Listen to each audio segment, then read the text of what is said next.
Un quart des AVC qui surviennent après l'âge de 40 ans sont causés par une maladie qu'on appelle la fibrillation auriculaire.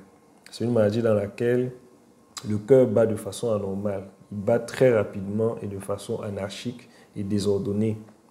Et il en résulte donc justement le fait qu'il ne peut pas pomper suffisamment de sang et le sang va stagner à l'intérieur du cœur et il va se former des caillots de sang. Et ces caillots qui sont durs vont être projetés par le cœur plus tard et aller boucher des vaisseaux au niveau du cerveau et entraîner donc un AVC. Donc c'est une maladie qui est plus fréquente chez le sujet âgé.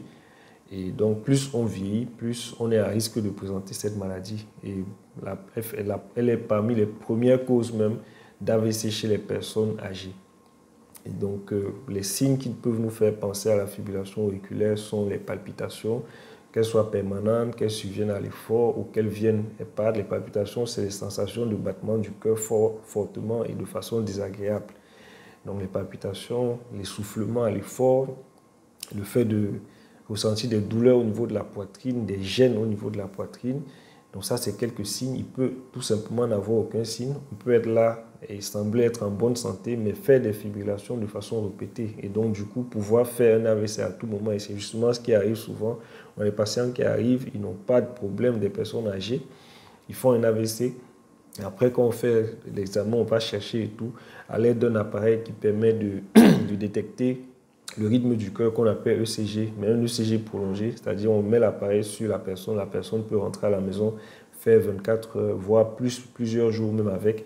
On va détecter que parfois, pendant la nuit, pendant la journée, le cœur se met à battre de façon anarchique. Donc cette maladie, c'est une maladie qui très souvent nécessite juste qu'on la dépiste, parce que les signes même, on ne les rencontre pas très souvent. Et donc, qu'est-ce qui peut la causer? On peut la voir chez les personnes qui ont des maladies du cœur, comme l'insuffisance cardiaque, comme les maladies des vaisseaux qui nourrissent le cœur, qu'on appelle les coronaropathies, parce que ces vaisseaux s'appellent les coronaires. On peut avoir quand on a comment on appelle, une hypertension artérielle, qui est une maladie fréquente dont on parle tous les jours, un diabète, quand on consomme beaucoup d'alcool, ou encore quand on a un syndrome d'apnée du sommeil. En tout cas, il y a beaucoup d'autres causes, une maladie de la thyroïde, comme l'hyperthyroïdie qui fait battre le cœur rapidement.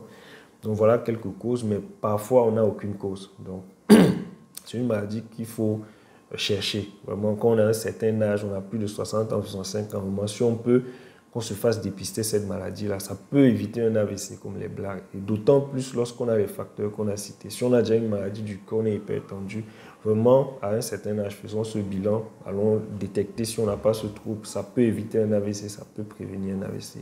Vraiment, veuillons partager cette vidéo, elle peut sauver des vies.